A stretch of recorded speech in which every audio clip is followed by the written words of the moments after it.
The Timeline is a Blue Wire podcast.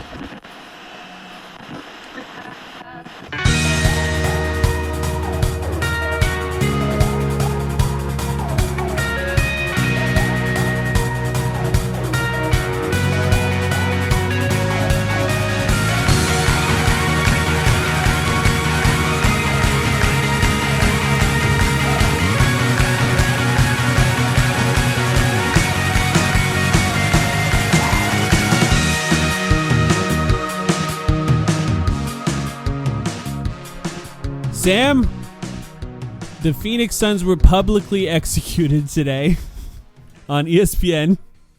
How you doing? How many more times?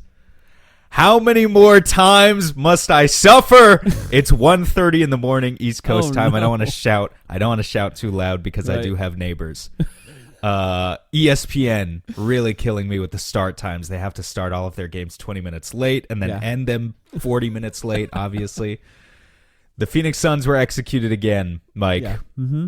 One of those games, this is funny because, like, I'm looking at the box score and I'm like, why? why open the box score for a night like this? All of this shit is fake. Bradley Beal, 28 points, 4 assists, 6 for 11 from deep, fake. Kevin Durant, 25 points, fake. Yep. Devin Booker, 23 points, 8 assists. It's all fake. Why am I looking at it? I agree. They made a slight, they didn't even make a real comeback in the fourth quarter. The game was never within like 13 points in the fourth quarter. I don't know why I was even watching at that point, but for this exact podcast that we're doing right now, that's the only reason. Guess. I question not necessarily why you and I are watching. I question why a lot of other Suns fans don't turn it off at a certain point. Earlier in the game. I'm sure there are a lot. Well, they that do. Don't get me wrong. They were letting me know on Twitter, all the people who were turning it off, and I get it. It's so they played like a basketball team for the first 6 or 7 minutes of this game that really felt like they were committed to a new game plan. Yeah. And they pushed the pace and they took a bunch of threes and they looked pretty versatile with what they were doing on the defensive end, although Minnesota was making tough shots. And even though they were down for most of that quarter, you kind of felt like if they just trusted in this process, that it wasn't going to be easy, but maybe the results would come. Second quarter comes, man. Wheels fall off. Well, I mean, I think you could extend it even further. After that first 6 minutes or whatever it was, 33 minutes without a made three. 33. And there's 48 minutes in a game. And here's what's 33 minutes is crazy. But most critically, Mike, you can't make a three if you don't fucking take any. Yeah, exactly. If you don't fucking take any. We've been talking about this, and now I probably woke up my neighbors. We've been talking about this year after year after year, man. And supposedly the coaching staff, who are all lame ducks now, I mean, they're all fucking gone. Yeah. But supposedly has been shouting at them, screaming, begging for them to take more threes, and they come out and they do it for 6 minutes in the first quarter, and then where does it go? It disappears. Yeah. Disappears for 2 whole quarters. Not taking any threes in the second quarter, not taking any in the third quarter. They come out and they do it again in the fourth quarter. Okay, now it's a fake comeback. Yeah. Bradley Beal, you can have your 6 for 11 on the box score. It doesn't mean shit. Yeah. I don't even know what to say. In some ways, I was thinking about it during this game. In some ways, this Suns team died. You know, watching this game, I was thinking about this. This Suns team died when the NBA decided to start officiating the game differently. Because, like, there's so much of the way it's officiated now that just lends itself to bigger teams that have bigger players. I think you have a much bigger advantage when you could be more physical, when you can get more rebounds, when you can contest shots better because they're not calling fouls or get into the passing lanes. Of course, that's always beneficial regardless of how it's working. Or you bomb so many threes that it doesn't matter. And of course, I'm not like disagreeing with what you're saying. That no, like, you're right. If you have an Embiid type player right now who can just flop around when they're 290 pounds and make other players feel that brute force, that's great. Or if you got Rudy Gobert on your team, that works for you. But the other thing is that if you can have players who can persevere, and not even having to rely on the physicality necessarily, but can just bomb those threes. Suns have neither. They just have neither. The entire team, top to bottom, doesn't work. And so here we are. They're 3-0. I'm going to watch Game 4 on Sunday, but we all know this series is over, obviously. I hope they just put us out of our misery. Yeah, I would almost rather lose that. I feel bad for Suns fans. I feel bad for all the fans that were at the game tonight. I actually think the crowd was pretty good to start the game, and as the team lost all hope, so did the crowd. And as much as that happened, I know I don't even think it sold out. There were tickets for sale today, and it all sort of makes sense. I think it's really ironic that the team that became the most frustrating Suns team to watch since we started this podcast, and that includes a 19-win team, is the one that's available to watch for free to all Suns fans. Yeah. It's like this weird, what terrible timing for that. You're trying to create new Suns fans, and you're serving them this. It's really the opposite of what you want to do. It's if anything, it should have been one of the previous few years of this team. And I understand why Suns fans don't want to drop the money on this playoff game. I completely understand that, and I still think for the most part they came through. Even the booing, they should do that. That's Matt Ishbia is there. He should hear that.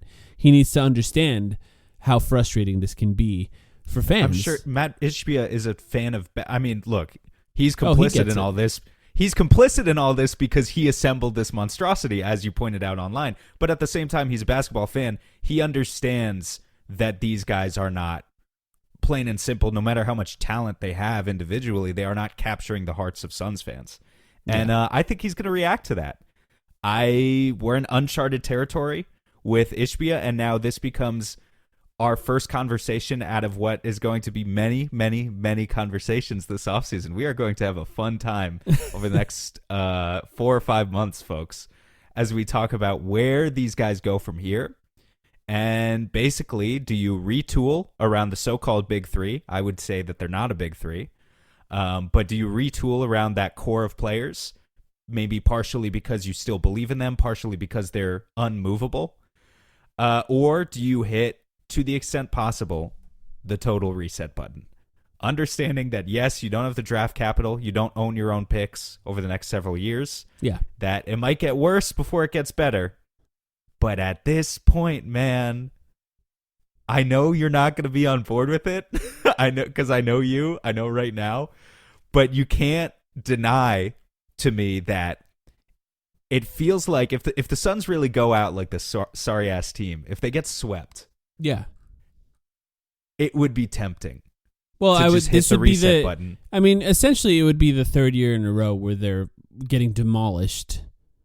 And I think fans would welcome it. I understand why they would. Yeah. I know there are fans who wouldn't welcome it.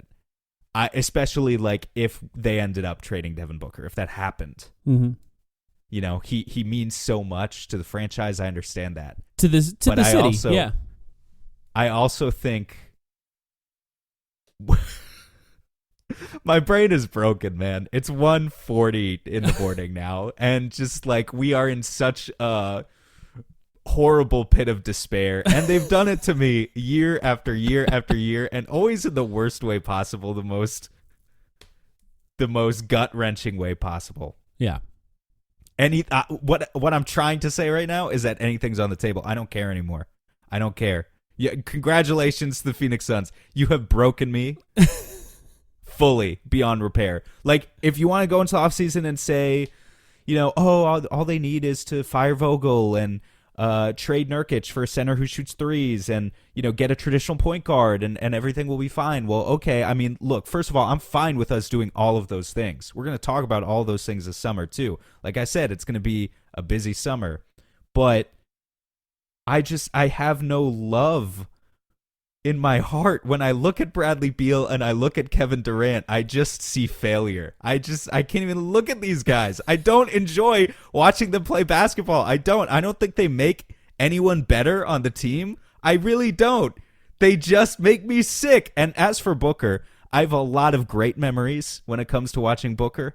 So, but I can't give him a pass with the way this playoff run has gone either. So honestly, whatever happens, happens. That's what I mean, he hasn't been good in the playoffs. I mean, that you can just kind of full stop. Was he probably the best option with the ball in his hands in this series? Maybe, but I don't know. That's like, Nurkic is the best center on the Suns. It doesn't make him a great center. It's just kind of where you're at with this team. He shouldn't. I mean, he deserves some of the blame for this, and I understand where you're coming from. I think the difference between Devin Booker, and this is obvious, I'm stating the obvious here, the difference between Devin Booker and Bradley Beal and Kevin Durant is that Kevin Durant, 35 years old, awesome career, not getting better at this point, right? That's just where we're at with him. Bradley Beal, younger, but not getting better either. Now, to say that Devin Booker got better this year, no, that would be a lie. But the chances that he could be more successful in a season next year are a lot more likely than the other two guys. And I'm not saying that you immediately look at this team and say, how do we trade Bradley Beal and Kevin Durant? First of all, for both of those guys, I think it comes down to, do they want to be traded? Because for Bradley Beal, he has to. And for Kevin Durant, as we've learned with him, it's kind of up to him. It was up to him in the past.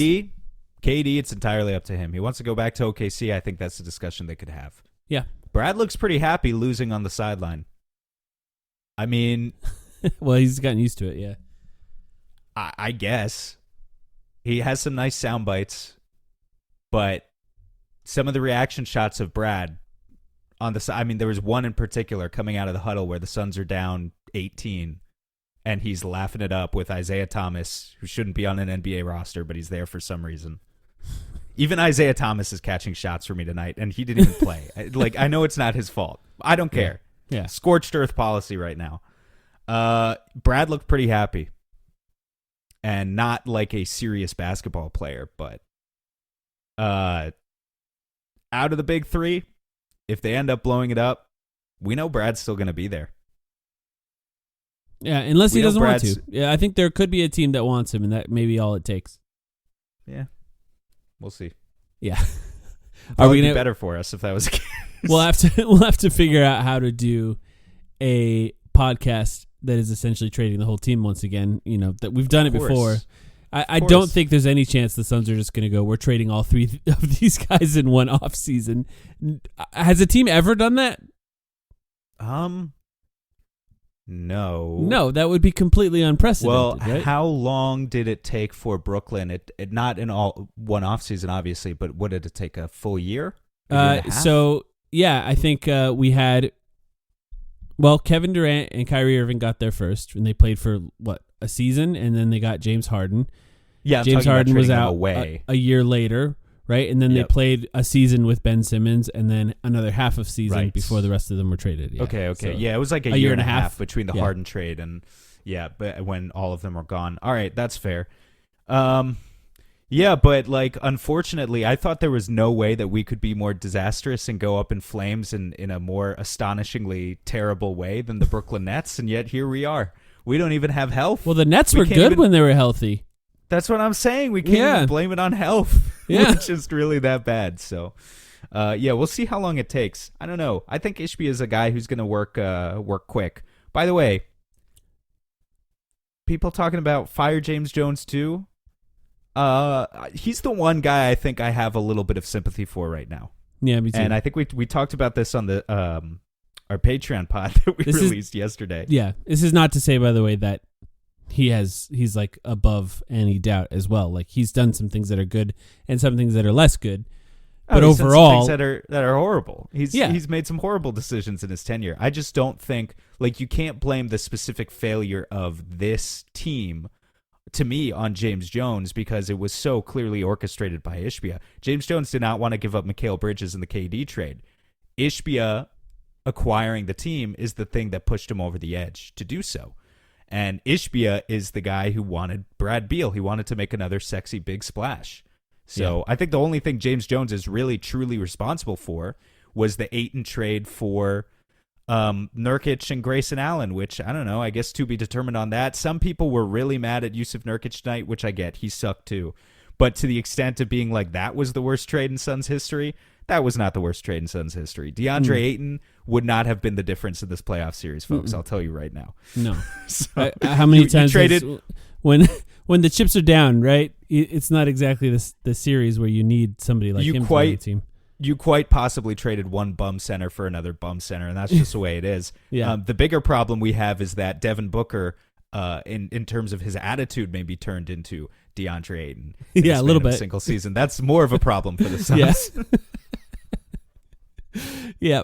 I agree. I honestly, I'm sorry. I'm struggling to even know where to go next with this conversation. I mean, I get it, man. It's hard because there's no hope. You're letting me cook. You're letting me ISO like Bradley Beal and failing to create space one-on-one against Rudy Gobert right now.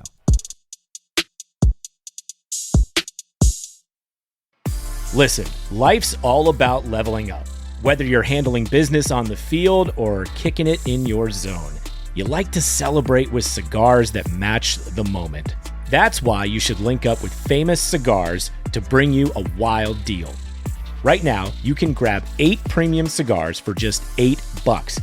You heard that right. 8 top-rated cigars at $1 a stick. Top quality brands like Oliva, Romeo y Julieta, and Davidoff.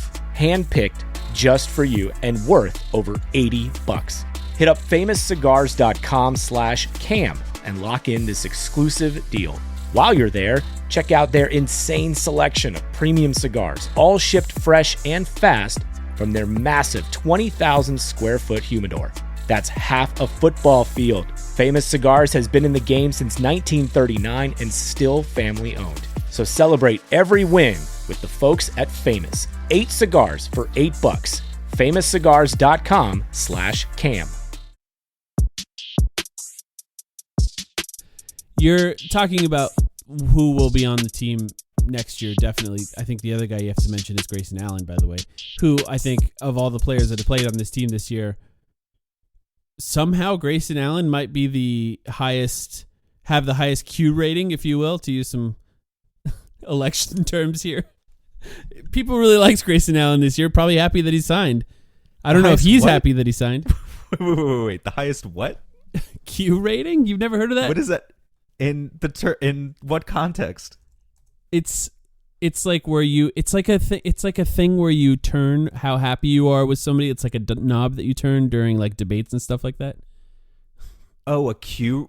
That's called a Q rating? Yeah, I believe so. Yeah. I thought you were talking about QAnon. I was like, dude, where is this conversation? Where is this going? No, the word Q. About? I assume I've never actually seen it written out. Oh, a Q like a line. Yeah. Like okay. I get it. This is already off the rails. Yeah, it's way off the rails. All right, he'll be let's on talk the team. about. Sure. Yeah, he'll be on the team. I like Grayson Allen. You know who else I like? Josh Okogie. He came into this game for 9 minutes. He fucked shit up. He finished as a +2. He had a 3. Yeah. Did he? Yeah, he's a +2, and Towns is -1, which is funny because their whole starting lineup is +8, +21, +17, +19, and Towns is -1. By the way, just mention the Timberwolves, who have played extremely well in this series. Oh, yeah. And also are not like overall this incredibly unlikable team where like I know I don't necessarily like Towns. I haven't really had much of a problem with him in this series overall. Like all of my frustration and anger has been directed directly towards the Suns. I think Anthony Edwards is hilarious and pretty likable. Mike Conley, I think, is one of the more likable players in the NBA. Rudy Gobert, I can take or leave. McDaniels, I really like. But, like, it is funny, though, where there have been, like, in some ways, I think we even mentioned it before the series started, where we talked about the idea of making more enemies, because that happens in the playoffs. It doesn't feel like that at all. It's just the Suns have been so outclassed and outmatched throughout this entire series. Like, it doesn't feel like any relationships are being made negatively here, right? You make enemies when you lose games by 3, 4, 5 points, right? When you have hope, you feel like you're really in it, but it was just 1 or 2 calls went the wrong way and you were robbed because of it. Yeah. That's how you make enemies. Nobody makes enemies going down by 15 and 20 points consistently, because you just have to admit, unless you're a complete idiot, that you're ass. You just have to admit that you're ass. Yeah. Nobody robbed you. Anthony Edwards has been sensational this series. He's actually, for a guy who we criticized his ability to manage the game, and understand like spatially where everyone is on the floor and handle double teams and all these different defensive coverages, he has really, really impressed me He made with his some ability brilliant to bend the passes Suns' tonight. defense. Yeah. Oh my God! And the fact Through that double teams. the fact that the Suns can consistently throw doubles at Anthony Edwards because, let's face it, they are a one-star. Like maybe some people would argue for Cat, but I don't really think he's at that same level. They are a one-star team where you can throw doubles at Ant, and Cat, if he gets the ball, does not have the same ability to create with the ball in his hands. He can shoot really well, but he can't create like Ant can. So the fact that Ant has managed the Suns' defense with such a high degree of success, I've been incredibly impressed by his game, and I think they're going to give the Nuggets a hell of a series now. What are the chances the Suns just pack it in and just, really mail in a really bad performance in Game 4 just to get it over with? Pretty high, right? It feels... Yeah, I'd say it's 50-50 with this team. I mean, I'm already dreading. We don't even wait for these podcasts. We don't even get to see what the players are saying in the post game before we get to record these. But I'm sure we'd get some good content out of it right now if you want to milk a few more minutes. I'm sure just so we can hit the normal 30-minute mark, so we can feel like people actually got their pods worth here. Yeah, but. I meant to say to you, if it makes Suns fans feel any better, there's another team that's down 0-3 in the Western Conference in their series right now. Their name is the Los Angeles Lakers. Mm-hmm. There's another potential avenue this offseason that doesn't revolve around the retool and doesn't revolve around the total teardown. Bronny James, the savior of the Suns. Avenue 3 is Bronny James with the 22nd pick. We're going to have to make draft Bronny shirts and sell them. Savior of the Suns, Bronny James. LeBron, he's coming. Do you think LeBron would even consider us with how bad we're playing right now? Like, doesn't he have to feel like he needs to feel like he'd have a chance? Does he? I think he does, yeah. And I think he knows at his age, he's way past the age. Same with KD. They've been pretty bad. The Lakers have been pretty bad. For a few years, so I know, but see, with LA, it's different because he already won one there. If he's going to go to a new team, it has to be like, I think I can win there. Does LeBron, KD, Book, Beal, and I don't know, insert fifth player here? Is that championship worthy? Sure. He would love Grayson Allen. He would like Grayson Allen. Honestly. He'd have to come here on a minimum contract. KD stands. Turn off the podcast now. Oh, are you serious? Are we going here? LeBron in KD's spot? That would solve a lot of the Suns' problems. Right? Am I wrong? They got no. He drives a lot more. He would be by far the best passer on the team, and he makes the right basketball play like 90% of the time. You got Bron tinted goggles on a little bit, I think. There, it's just watch the playoffs so far and tell me who's been better. He's still really old. He's oh yes, really don't get me. Oh, I'm not saying they're going to win a championship. I just mean they'd be a lot better. Yeah, he's pretty good. They might be a little bit better. Devin Booker on the booze, rightfully so. This is Kellen's whole tweet. So Booker agrees with the booze at the very least. How do you feel about that? I mean, Booker knows that like his shoe is done, bro, done and dusted. How many shoes do you think he's gonna sell? Yeah. If they get swept. I don't know. How do you feel about the fire Vogel chance? I feel like it's fine. But I feel like it's like the most milquetoast thing you could chant. Right. Fire Vogel. The coach is always the first scapegoat. Obviously, you're gonna say fire the coach. I said on Twitter, call me when they say fire Booker. Right.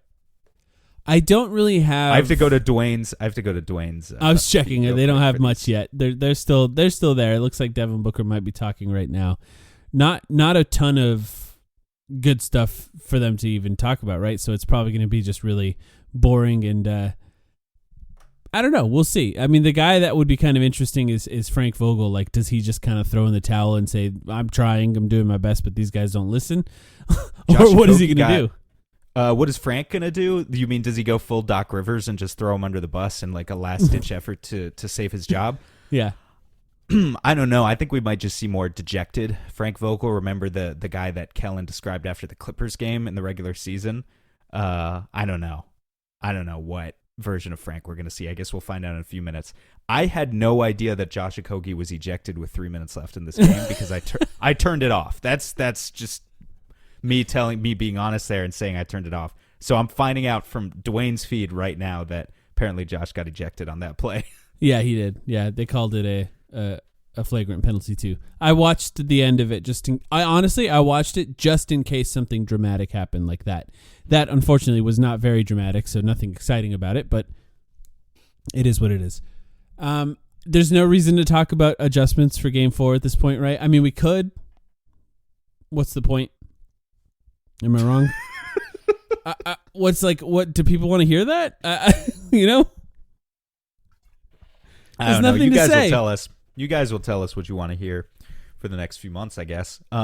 Mike, the Suns only had 9 turnovers in this game. I mean, there's a lot. Stats like that.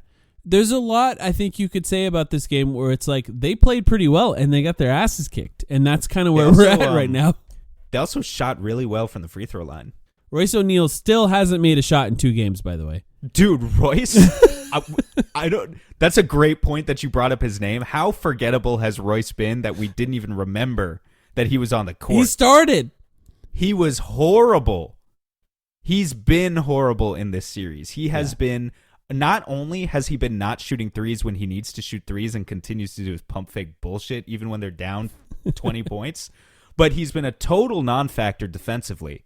Yeah. Doesn't even look like he's putting in the same hustle plays. I mean, it's instantly obvious when a guy like Josh Okogie checks in, and I get it. Josh Okogie might feel like he's fighting for his NBA life right now, just trying to scrap in any minutes he can get. But there's an instant injection of energy into the defense that it's clear the Suns want Royce O'Neal to be that guy, but he's not bringing it. And so that's an interesting question too, because, you know, if the Suns are going to stay over the second apron, they need to re-sign Royce just so that maybe they can trade him down the line. But there's another guy where I don't know if I want Royce O'Neal on this team long term. I don't feel attached to him either. It depends on the amount of money. I think he would be fine. I think he's fine. He's fine. It's just he's fine. He's fine. He's not a starter. And look, the Suns have 2 starters in this game. One of them scored 0 points. The other scored 3. You know, these guys probably aren't starters on playoff teams at this point. And this is not to say that it's not, or that this game is like their fault, but, you know, it partially is, and they need to play better than that. But yeah, I mean, if you sign him, you keep him, whatever. At this point, there's like larger questions to ask about the offseason and for the team. You know, Royce O'Neal, Grayson Allen obviously would have played much better in this role. Grayson Allen has been much better in the role throughout the regular season. And unfortunate he didn't play tonight. And he would have helped a lot, honestly. I'm not going to say that they would have changed any outcome of any game in this series if he didn't roll his ankle in game 1. But he would have changed it a lot about this series if he was capable of playing. We talked about him as an important X factor in the preview, and then, of course, he's played 10 minutes since then, pretty much. Since you were mentioning that other starter real quick, you talked about we gotta Royce. say that. I just want to touch. Nurkic is getting absolutely punked by Gobert, man. He has been disgusting. Awful. I mean, I've got the updated stats here. I just had to add it real quick so that I could do the math. 7 points and 7.5 rebounds per game this series. Yeah. I mean, it's a joke. Bismack Biyombo could give you those numbers or better. Yeah. I mean, I asked for him halfway through the season. I still would have been happy with it. He's been terrible. He really has. And it's like, you talk about Bradley Beal as like a problem to potentially upgrade because of his no trade clause. I mean, there is a problem with Nurkic too. Is if this is who he's going to be in a playoff series, then he's untradeable in a lot of ways unless you attach assets to him. Like there's a way. I don't know to get too far into the offseason, but there's a way for the Suns to get under the second apron by trading Kevin Durant, and then you could potentially attach assets or aggregate players together to try to make other trades to improve. There is a way to do that. You know, you'd have to trade him to a team with cap space like OKC, for example, and then you can try to make moves. Like if you get 5 picks back from them from their 400 picks that they have, then you can try to attach picks to Nurkic or Bradley Beal or, I don't know, whoever else you want. Honestly, man, I'd even take, like, the Suns have so few assets of any type right now.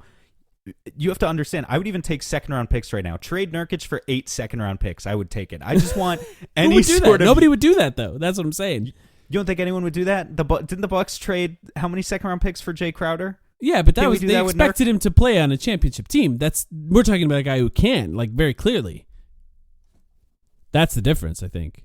It's like the value of a player who could play on a championship team. Yeah, but is higher. I'm saying they're second-round picks. You have to give me this because I'm literally saying contending teams view second-round picks as garbage, and the homeless garbage man that I am right now, I am so willing to degrade myself. I'm willing to dig through your garbage and take your second-round picks, your precious second-round picks, and hold them up and say, this is the future of this franchise. I'm willing to hitch my future as a Phoenix Suns fan to your garbage assets. That is what I'm prepared to do. Give me your garbage assets and let me run out a starting lineup of garbage. Man, I've said the word garbage a lot in the last 45 seconds. Understandably. And Bradley Beal, and that will be my starting five for the next couple of years. And how We're much just worse the Washington could it get, Wizards really? now. How much worse could it get? Yeah, maybe we are. All Maybe right. we are. I think we've had Are we enough. ending this? Who's going to listen to this one? We need to, Some real sickos. Some what should real we say? sickos. We need to give them like a password to tweet at us if they got to this point of the text or tweet the word garbage at us. At Sam and I to let us know that you got. That might. We're getting that anyway. Should we think of something more creative? Is that what you're saying? Dude, we need to check the voicemail box because I have seen a couple of those trickle in. I haven't listened to them yet since the game ended, but I can't imagine it's good. What usually happens at the end of the playoffs for Sam and I is when the Suns are completely out, we skip the episode after that game. So if the Suns lose the next game, probably, honestly, we'll take a week off. And then we come back, and then, honestly, the real fun begins because the offseason, I still have a lot of fun in the offseason. And for those, I got some nice compliments, believe it or not, when I said I have to record a podcast after this. For those who say that we're a good part of this season, I appreciate you guys for saying those nice things to us. Nothing else, at least we have our Suns family. We have our Suns community. Let's all be degenerates together. Misery loves company. Misery loves company. What did we learn today, boys and girls? We learned fire Frank, fire James Jones, boo, fire Matt Ishbia, boo no the entire Chick-fil-A. team, Yeah. no Chick-fil-A, and draft Bronny James. Thank you and good night. All right.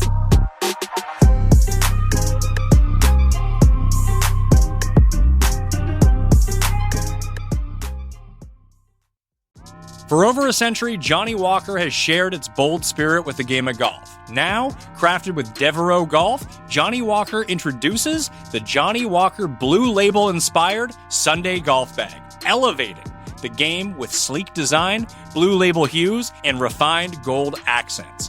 Celebrate your hole-in-one with a premium Sunday bag crafted by Devereaux Golf. Submit proof of your achievement to johnnywalker.com/blue-in-1.